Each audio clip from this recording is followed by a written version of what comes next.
Top quality और consistent performance के लिए सिर्फ सिल्वर पंप नाम याद रखना। ಇನ್ನು 18 ಬಿಜೆಪಿ ಶಾಸಕರು ಅಮಾನತು ಮಾಡಿರುವಂತಹ ಹಿನ್ನೆಲೆ ವಿಧಾನಸೌಧದ ಕೆಂಗಲ್ ಪ್ರತಿಮೆ ಬಳಿ ಬಿಜೆಪಿ ಪ್ರತಿಭಟನೆ ಮಾಡ್ತಾ ಇದೆ. ಸ್ಪೀಕರ್ ಯುಟಿ ಖಾದರ್ ವಿರುದ್ಧ ಧಿಕ್ಕಾರ ಕೂಗಿ ಆಕ್ರೋಶವನ್ನ ವ್ಯಕ್ತಪಡಿಸ್ತಾ ಇದ್ದಾರೆ. ಈ ವಿಚಾರಗಳು ನಿಮಗೆ ಗೊತ್ತೇ ಇದೆ. ವಿಧಾನಸಭೆಯಲ್ಲಿ ಅಶಿಸ್ತು ತೋರಿರೋದು 18 ಬಿಜೆಪಿ ಶಾಸಕರನ್ನ ಅಮಾನತು ಮಾಡಲಾಗಿತ್ತು. ಸ್ಪೀಕರ್ ಯುಟಿ ಖಾದರ್ ಅಮಾನತು ಮಾಡಿದ್ರು. ಇದೀಗ ವಿಧಾನಸೌಧದ ಕೆಂಗಲ್ ಪ್ರತಿಮೆಯ ಬಳಿ ಬಿಜೆಪಿ ಪ್ರತಿಭಟನೆ ಮಾಡ್ತಾ ಇದೆ.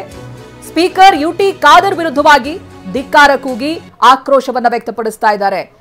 ನೀವು ದೃಶ್ಯದಲ್ಲಿ ಗಮನಿಸ್ತಾ ಇದ್ದೀರಾ. ಬಿಜೆಪಿಯ ನಾಯಕರುಗಳು ವಿಜೇಂದ್ರ ಸೇರಿದಂತೆ ಸಾಕಷ್ಟು ಜನ ಇದ್ದಾರೆ. ಛಲವಾದಿ ನಾರಾಯಣಸ್ವಾಮಿ ಇದ್ದಾರೆ, ಆರ್ ಅಶೋಕ್ ಅವರಿದ್ದಾರೆ, ಸಿಟಿ ರವಿ ಇದ್ದಾರೆ, ಸೇರಿದಂತೆ ಸಾಕಷ್ಟು ಜನ ಸೇರಿ ವಿಧಾನಸೌಧದ ಮುಂಭಾಗ ಈ ರೀತಿಯಾಗಿ ಪ್ರತಿಭಟನೆ ಮಾಡ್ತಾ ಇದ್ದಾರೆ. 18 ಬಿಜೆಪಿ ಶಾಸಕರನ್ನ ಅಮಾನತು ಮಾಡಿರುವಂತಹ ಹಿನ್ನೆಲೆ ಶಾಸಕರನ್ನೇ ನಿಲ್ಲಿಸಿಕೊಂಡು ಅವಕಾಶ ಮಾಡಿಕೊಟ್ರು ಅವ್ರಿಗೆ ನಿಲ್ಲಕ್ಕೆ ಬನ್ನಿ ಮನೆಗೆ 18 ಜನ ಶಾಸಕರನ್ನ 6 ತಿಂಗಳ ಕಾಲ ಅಮಾನತು ಮಾಡಿದ್ರು. ಅವರು ಒಂದು ಸೈಡ್ ಆಗಿ ಇನ್ನಷ್ಟು ಮುಂದಿನ ದಿವಸದ ನಮ್ಮನ್ನಷ್ಟು ಸಸ್ಪೆಂಡ್ ಮಾಡಿ ಒಬ್ಬರೇ ಆಡಳಿತ ಮಾಡುವಂತ ಹೇಳ್ತಾರೆ.